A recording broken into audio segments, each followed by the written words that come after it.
ልታደርጊ ነው? ቆይ ለምንድን ነው የምትፈታተኝኝ? እኔ እየተፈታተንኩሽ አይደለም። በቁሜ እየሳቅሽብኝ ከዚህ በላይ መፈታተን አለ? መቼም እንደማልፈራሽ ደጋግሜ እነግርሻለሁ። እንድትፈሪኝ አንቄ ልግደልሽ?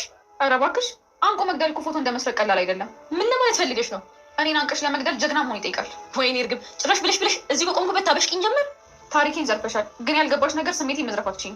እማዬ ግን የእናትነት ስሜቷ ልጇን እንደሆንኩ ነው የነገራት። እሷን አንድ ብለሽ ብትቆጥሪ እንኳን እኔ በአያቴና በአባቴ ይበልጭሻለሁ። እውነታው ይሄ ነው።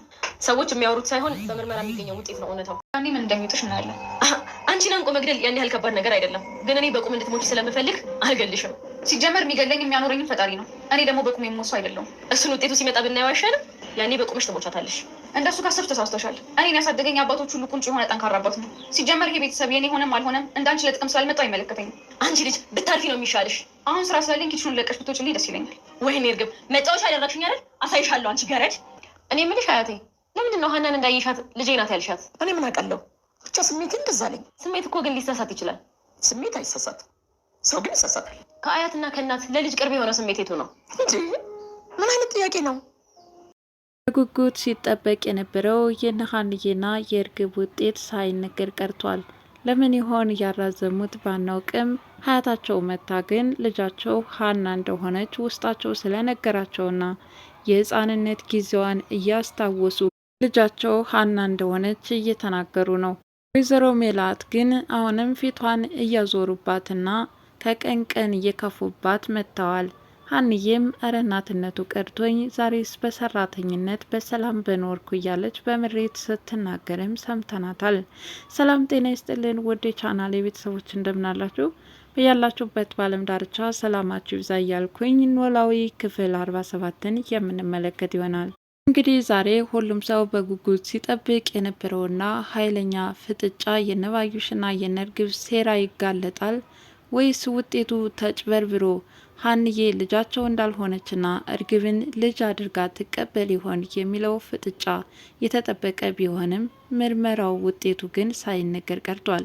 ይሁን እንጂ አሁን በአዲስ የተቀላቀሏቸው ሀያቷ መምጣት ከልጅነት ጀምሮ ሀንዬ ምን አይነት ልጅ እንደሆነች እያስታወሷት ነበር። ሀንዬ አሁን ያላት ትህትናና ትዕግስት ከድሮ ከህፃንነቷ ጀምሮ እያመሳሰሉና በትክክልም በህፃንነት የምታውቃት ሀና ትሆን የሚለው ውዝግብ ውስጥ ገብተዋል። ቢሆንም ግን ይህን ስሜታቸውን መደበቅ አልቻሉም። ልጅ አድርገው የተቀበሏት ሀናን ሲሆን እርግብን ግን ሰራተኛ ነሽ በማለትም አናግረዋታል። ሰላም ግን የጠፋችው ሀሴት ማለት እርግብ እንጂ ሀና አይደለችም፣ ሰራተኛችን ሀና ናት። እርግብ ደግሞ ከ16 ዓመት በኋላ የተገኘችው እህታችን ናት በማለት እርግብ የሰማችውን ታሪክ ስትተርክላቸው ነበረ። ይሁን እንጂ ወይዘሮ አስቴር የሰላምን ንግግር አልተቀበሉትም። ሀንዬ አባቷን በማስታመም የስራ ሰዓቷ እየረፈደባት ስለሆነ ወደነ ወይዘሮ ሜላት ቤት በምትሄድበት ሰዓት ጥሩ ነገር አይጠብቃትም። አሁንም ስራውን ቸላ ብለሻል፣ ምግብ የሚያበስሉት ልጆቼ ናቸው፣ አንቺ ግን በትክክል ስራሽን እየሰራሽ አይደለም እያሉ በሰበብ አስባቡ ሀና ላይ እየጮሁባት ነበረ።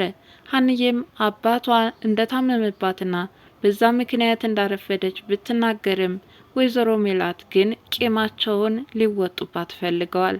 ታዲያ ሀንዬም በምሬትና በብስጭት እናትነቱ ቀርቶብኝ አሁንስ በሰራተኛም በሰላም በኖርኩኝ እያለች ትናገራለች። ወይዘሮ አስቴርም ሀንዬ ከልጅነቷ ጀምሮ አቮካዶ እንደማትወደ እያሰበችና በልጅነቷም እጇን እያስታጠበቻት ምግብ ለኔና ላንቺ እናቴ ሰርታለችና ላቅርብልሽ እያለች ስትገላገል አሁን ካለው የሀና ትዕግስተኛና አስተዋይነት ባህሪ እያመሳከረችና እያሰበቻት ነበረ። ታዲያ የሀናን ታሪክ በመዝረፍ ልጅ ነኝ ብላ የተከሰተችው እርግብን ልጅ ነኝ ማለትሽ ሳያንስ ለምን የሰው ታሪክ መዝረፍስ ለምን አስፈለገሽ በማለት የውስጣቸውን ቅሬታቸውን ሊደብቋት አልወደዱም። ሀንዬንም ያሳለፍሽውን መከራና ችግር ሰምቻለሁ፣ ነይ እስኪ ሙሉ በሙሉ ታሪክሽን አውሪኝ በማለት ከሀንዬ መስማት የፈለጉት አንዳንድ ነገር ቢኖርም ሀንዬ ግን እትዬ ከመጣች ጥሩ አይሆንም በማለት ልትነግራቸው የፈለገችው ታሪክ ቢኖርም ወይዘሮ ሜላትን በመፍራት ምንም ሳትናገር ቀርታለች። ይሁን እንጂ ወይዘሮ አስቴር የተሰማቸውን ስሜት ለወይዘሮ ሜላት ሊደብቋቸው አልወደዱም።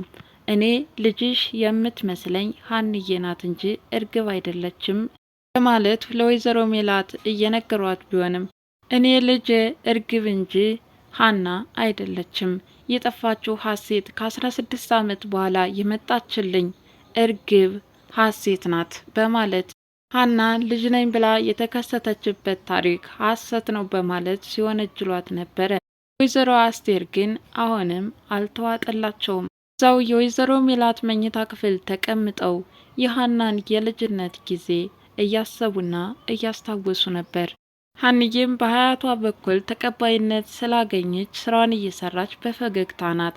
ታዲያ የእሷ ፈገግታ ግን እርግብን አበሳጭቷታል። ለምን ትስቂብኛለሽ? አንቺን መግደል ነበር እያለች እየዛተችባት ነበር። ሀንዬም ሰው መግደል እኮ ታሪክ እንደ መስረቅ ቀላል አይደለም፣ እስኪ በይ ሞክሪው በማለት በራስ መተማመን እየመለሰችላት ነበረ። እርግብም ሀንዬን ስላንከለከለቻትና አሁን ልጄ ናት ብላ እንክብካቤ ስላልሰጠቻት የልብ ልብ ስለተሰማት በእናትሽ በኩል ተቀባይነትን አላገኘሽም አለቻት። ሀንዬ ግን እኔ በእናቴ በኩል ተቀባይነት ባላገኝ እሷን አንድ ብለሽ ብትቆጥሪ እንኳን ሀያቴና አባቴ ግን ልጃቸው እንደሆንኩኝ ተቀብለውኛል አለች። እርግብም ከምርመራ በኋላ የምንነጋገር ይሆናል፣ ከዛ በኋላ እውነቱ ሲገለጥ መድረሻሽን እንጃልሽ እያለች ስትዝትባትና ስታስፈራራት ነበረ። እሷም እኔ ለጥቅም ስላልመጣው ምንም አይደንቀኝም አይሞቀኝም፣ እውነታውን ለማወቅ እንጂ መስዋዕትነት ከፍሎ እያሳደገ አባት እንዳላትም ሀንዬ ስትናገር ነበር። በዚህም ንግግሯ የተናደደችው እርግብ አንቺን መግደል ነበር በማለት ስትዝትባትና ስታስፈራራት ነበረ። ሀንዬም ታሪኬን መስረቅ ትችይ ይሆናል፣ ስሜቴን ግን በፍጹም መንካት አትችይም በማለት መልሳላታለች።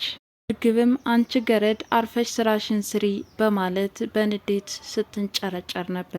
አሲርም የሀንዬን አደራ በአግባቡ እየተወጣ ይገኛል። አባቷንም እየተንከባከበላት ነው። ከስራ ቦታዋ ስትመለስ እኔ እኮ እየናፈቃችሁኝ ነው እንጂ እዛው ማደር እችል ነበር እያለችው ነው። አሲርም የሀንዬን ፍቅር እያሰበ እኛ እንናፍቅሻለን ወይ በማለት ደጋግሞ ሲጠይቃት ነበረ። ከሀንዬ አንደበት ትናፍቀኛለህ የሚለውን ደጋግሞ መስማት ስለሚፈልግ እኔ እኮ ሰዎች ናፍቀህናል ብለውኝ አያውቁም በማለት ሲያናግራት ነበር። ሀንዬም አባቷ ታክሞ ወደ ደሴ ከተመለሰ አንተ ትናፍቀኛለህ እያለችው ነበር። አሲርም ፍቅሯን እያሰበ ደስታ ውስጥ ነበር።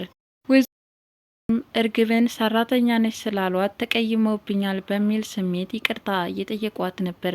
በህይወትሽ ይቅርታ የምታውቂ ከሆነ ይቅር በኝ ልጄ፣ ቅድም አስቀይሜሻለሁ በማለት ይቅር እንድትላቸው እየጠየቋት ነበረ። እርግብም ይቅርታ ማድረግ እኮ ለራሴ ነው፣ ይቅር ባልል የምጎዳው እኔው ነኝ በማለት የጠፋችውን ሀሴት ገጸ ባህሪ በመላበስ ሀያትን ለማወናበድ እየሞከረች ነበረ። ሀያትም በንግግሯ ግራ ተጋብታለች። ታዲያ እነዚህ ልጆች ግን ማንኛው ይሆን ትክክለኛ የሜላት ልጅ በማለት ሀንዬንም ጠይቀዋት ነበረ። እንግዲህ ውጤቱን ከምርመራ በኋላ የሚሆነውን ማየት ነው። እኔም ልጅ ነኝ እላለሁ፣ እሷም ልጅ ነኝ ትላለች። ወይዘሮ ሜላትም ልጇ እንደሆነች የተቀበለችው ሀሴትን ነው። እኔ በእናት ልብ ተቀባይነትን አላገኘውም በማለት ለወይዘሮ አስቴር እየነገረቻቸው ነበረ።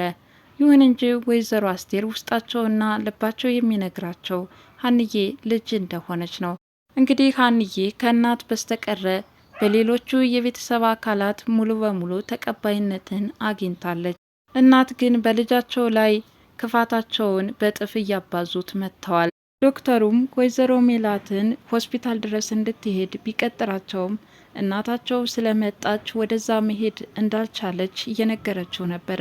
ዶክተሩ ምን አስቦ ይሆን ወደ ሆስፒታል እንድትሄድ የፈለገው? ሀንዬም ከስራ ቦታዋ ቆይታ ወደ ታመመው አባቷ ስትመለስ አሲር አቮካዶ ገዝቶ ነበር የጠበቃት።